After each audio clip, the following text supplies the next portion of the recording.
పసుపు తాడు ఒకటే మహాభాగ్యమై బ్రతుకుతుంది పడతి పతే లోకమై. మగని మంచి కోసం పడే ఆర్తిలో సతిని మించగలరా మరే ఆప్తులు.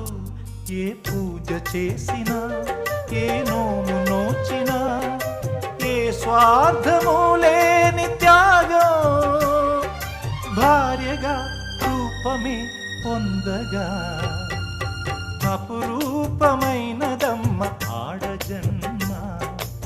ఆ జన్మకు పరిపూర్ణత ఇల్లాలం